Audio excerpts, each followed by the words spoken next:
Halika na, sabay tayo. At kung sinong may gusto, dahil sa tubig alat, likas na yaman to. Welcome back po mga Kaspiros. Mga bago pa lang, welcome po kayo sa aking munting channel. Ngayong araw ay samahan nyo kami ni Erwin Gasita sa aming pamamana, kung saan nakasumpong tayo ng napakaraming blessings at puro skin mark pa. 38 kilos lahat ang inabot. Medyo malayo yung ating bahura na gustong sisirin, kaya umalis tayo ng mas maaga.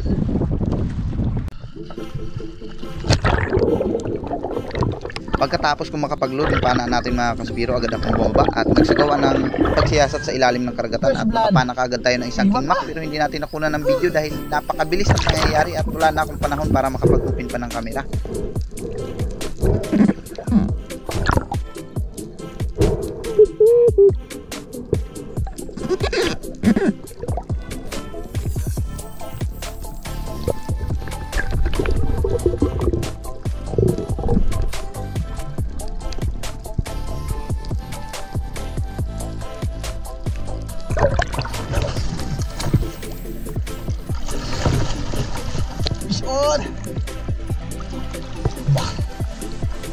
Sa totoo lang po mga Kaspiro ay nahihirapan na rin akong isipin yung pagkakasunod-sunod na pangyayari para maidetalye sana yung buong kaganapan sa laot, pero ganun pa man, susubukan pa rin natin ang ating makakaya.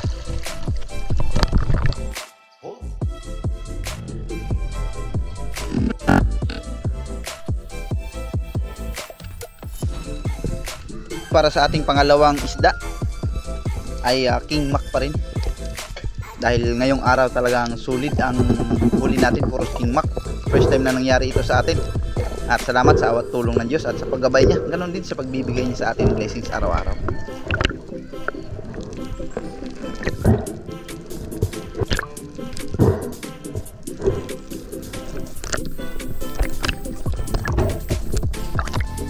Mabuti nga lang ay bumaba na si Erwin sa bangka, na sa ganun na hindi na tayo magtuhog ng isda, siya na ang bahala magtuhog at aasikasuhin ko na lang yung aking pana na makapag-load ulit tayo. Para naman sa pangatlong tangigi natin, biglaan yung kanyang paglapit sa atin, kaya hindi na tayo nagkaroon ng panahon pa para makapag-on ng ating camera. Maliit pa na piling ko. Kaya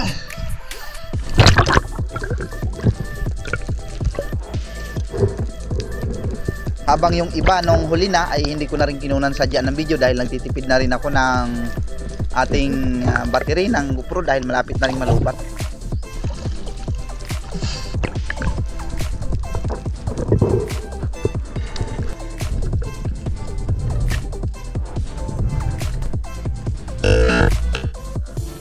Napakalayo na ng isang king mac na yun mga Kaspiro, hinabol ko lang talaga, kaya medyo naging alanganin yung tama ng ating pana. hindi mo kami tao.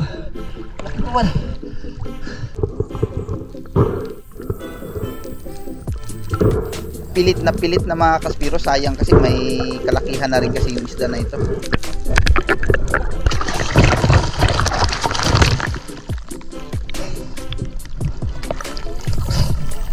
Buti ka pa makawala. Mukhang sinama yung tama mga Kaspiro, napunit yung tiyan, pero ayos lang dahil nahuli pa rin talaga natin ito ng tuluyan.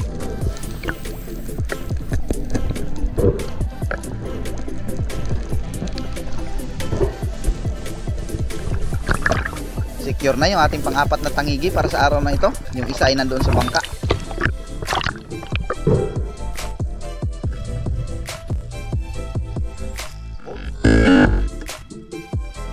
Hindi ko pinansin yung mas malapit sa atin mga Kaspiro dahil mas malaki yung nasa unahan ng konti, kaya yun ang ating pinili.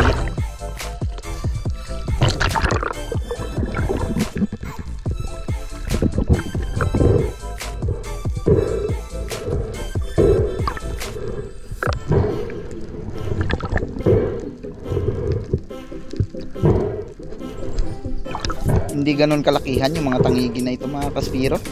Kung tumimbang lang sana ito ng kahit tag 5 kilo lang yung isa, napakalaking pira ito.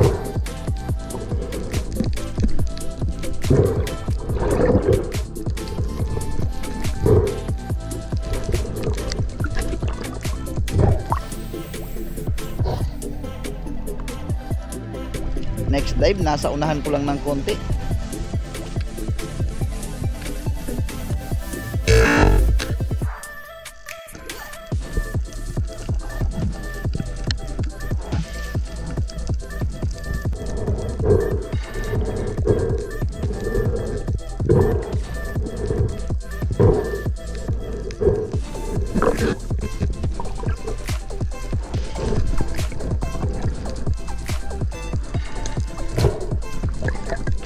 Timing po kasi mga kaspiro na yung agos ay insakto lang, pati yung visibility, kaya nagkataon talaga na umakyat siguro ang mga pelagic na ito. Napakarami talaga, bawat sisid natin ay meron tayo nakikita.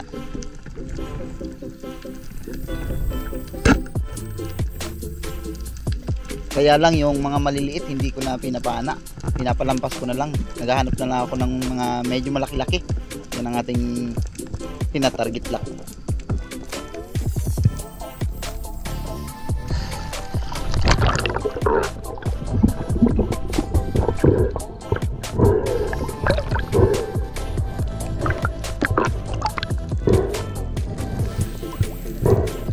At dito sa mga sumunod na nangyari mga kaspiro ay medyo lito na ako. Hindi ko na alam yung buong detalye ng pagkakasunod-sunod kung paano natin nahuli yung mga tangigi na ito.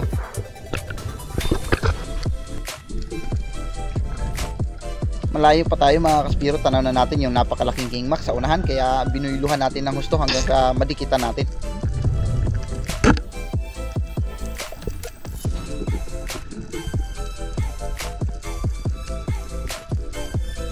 Yun, may kasama pa.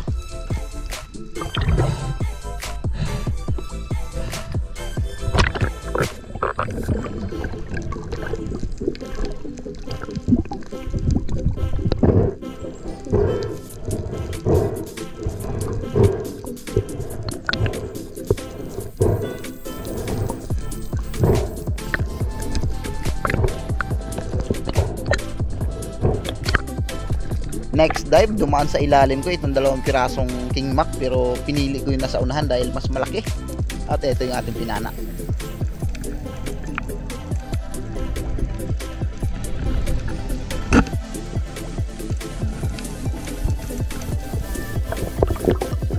May kalayuan na ang distansya, pero karkulo ko pa naman din na aabutin. At syempre maraming salamat po kay Sisid ng Rojas, yung isang guma ay binigay niya sa atin. Maraming salamat bro.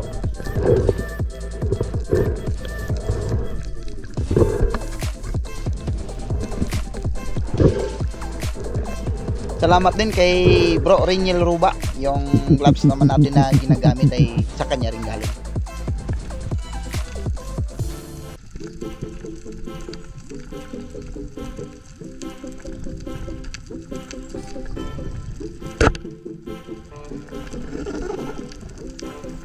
At syempre maraming salamat din kay Bro Joy Adventure, yung atin namang mas ay galing din sa kanya nila native channel. Yan, shout out sa inyo dyan bro. Kay Lucasy at Milius Life Under na pupunta sa atin. Kita-kits soon bro, sana matuloy kayo loobin.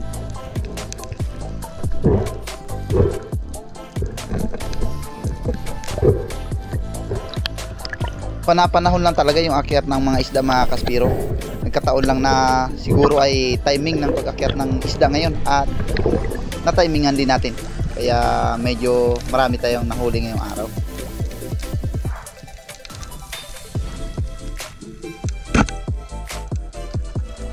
Ayun, buti na lang at inabot pa rin. Madali ang kasa na lang dahil pasampan na kami ni Kuya Erwin sa bangka. Sobrang gutom na talaga ng pakiramdam namin. Hanggang sa habang papunta tayo ng bangka ay meron pa rin tayo nakita dito na isa at ito ay ginawa natin kinilaw.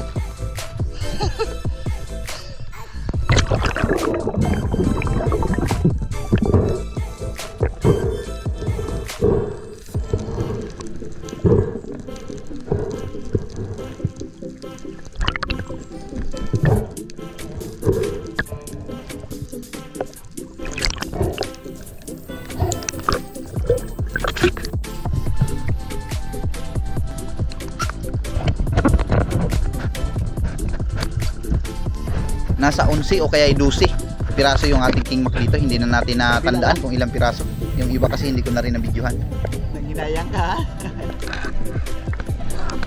At syempre dahil akyat ang isda, hindi na ako nagtagal pa sa bangka. Pagkatapos kong kumain ay agad akong nagsagawa ulit ng pagsisid, at dito sa unang drop natin ay tangigi pa rin.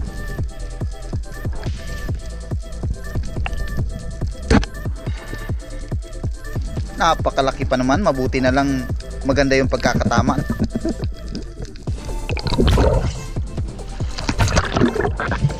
Mabuti na lang spine shot yung pagkakatama, dahil kung hindi ay malaki ang posibilidad na makikilo niya yung ating shot.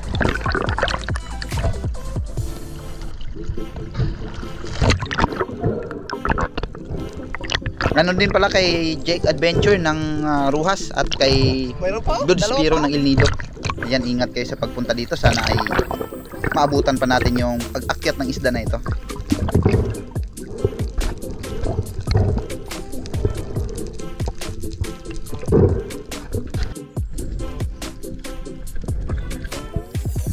Nung medyo tanghali na, malalaki na yung pumalit mga kaspiro.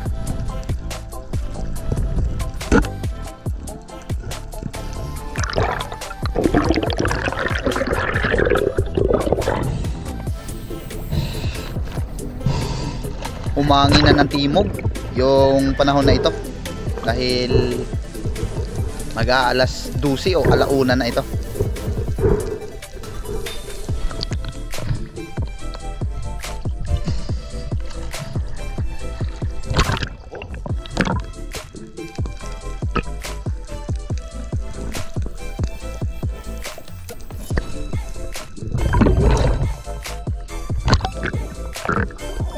Siyempre maraming salamat din po kay Bay Michael Elliot ng Master Borit Adventure.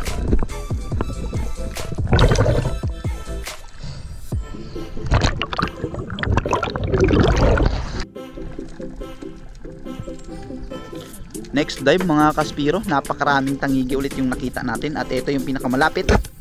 Yan yung ating pinana.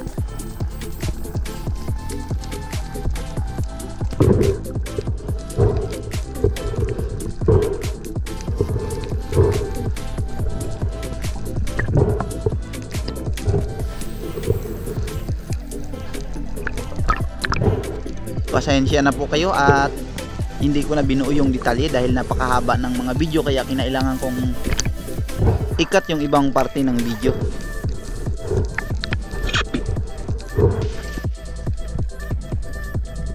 Matagal ko nang hinahabol ito pero ayaw talaga magpadikit, kaya eto close open tayo.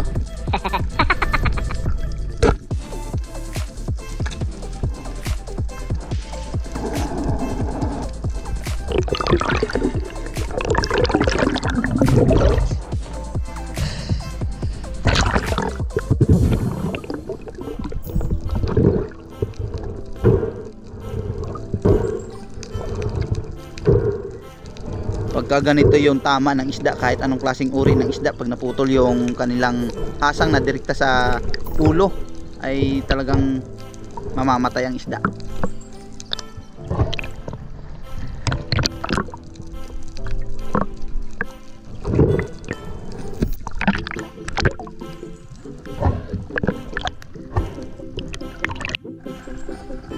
Napakalaki ng king mac na ito, kaya dinikitan ko ng gusto para sigurado.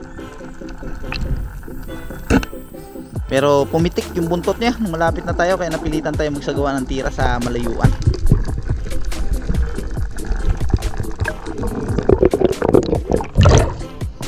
Delikado pa.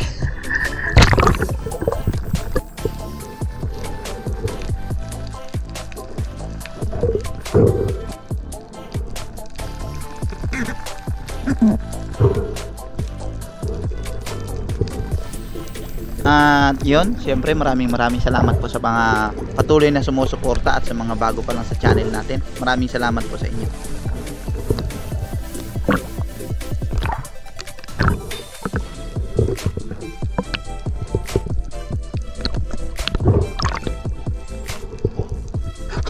Pagkatapos nito ay bumalik ako sa bangka para makapagpahinga at mapagbigyan natin ng panahon yung bagong dating na mga kasama rin nating mga espiro. Iyan kay Bro Jig Abiner, yan, shout out.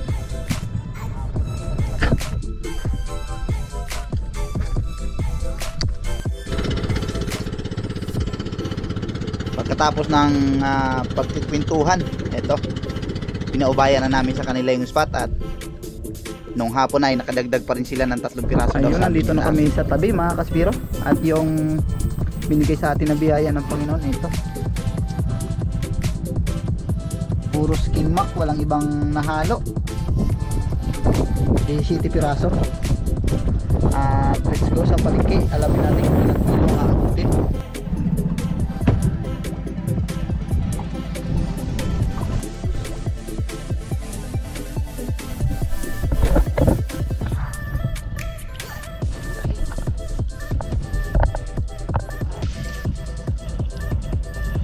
$38 kilos din pala lahat kasama yung aming pinaiwan na 5 kilo.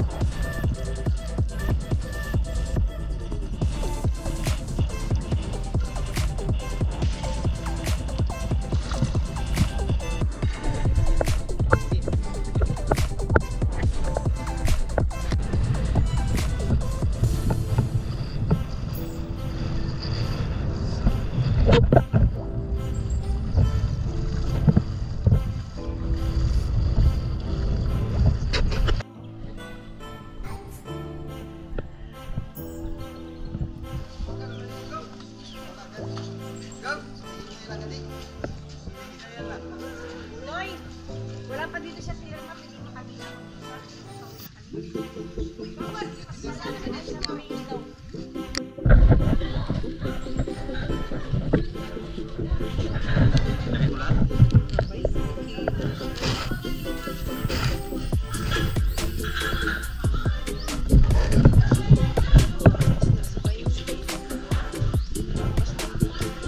Oh, tama na yan. Tama na. Dos.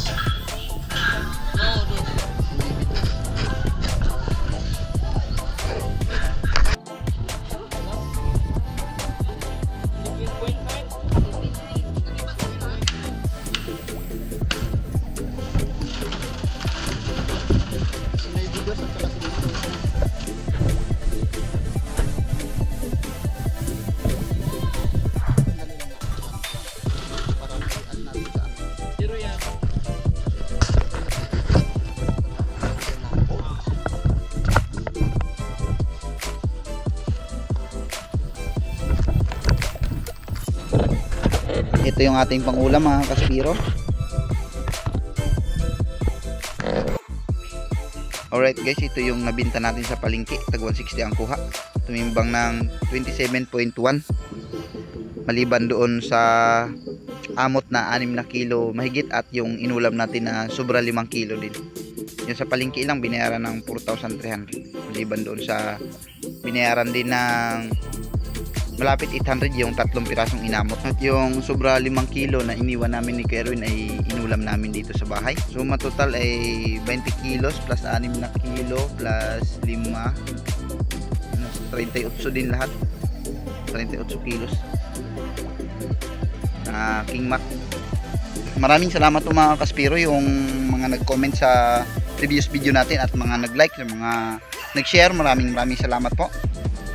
At sa mga solid supporters natin kay Flower and Music Channel, Jernaline Agbay, Arbok TV, Erlin TV, Julito Cuesta, Tony Big Boy TV, Gerson Mahusay, Axel Martin, Joel Kaibog, Joseph Cantar, Yela Australia, Vanessa Jane Galeri ng Dumaran, yan kababayan ano, kay Jenny Bisoreta, Boyet Villacorte, Pablo Alaw ng Paranaque, Rosale Baliete, Jezreel Caricos, Nixon Echon, Denise De La Cruz and family ng Naay Cavite.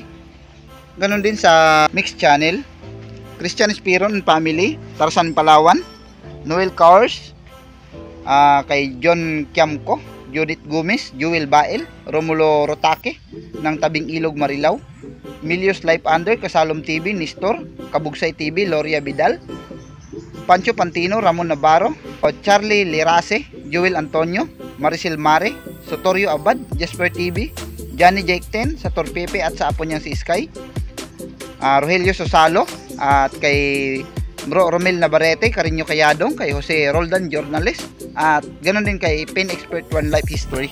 Ngayon, maraming salamat po sa patuloy na suporta.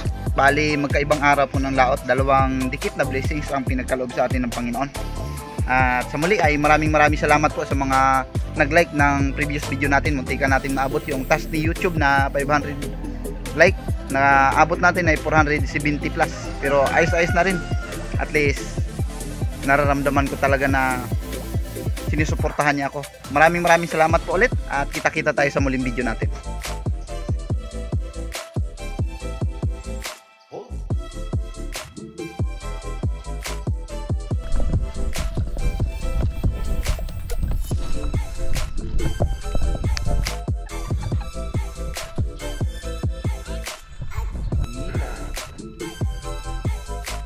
Oh yeah.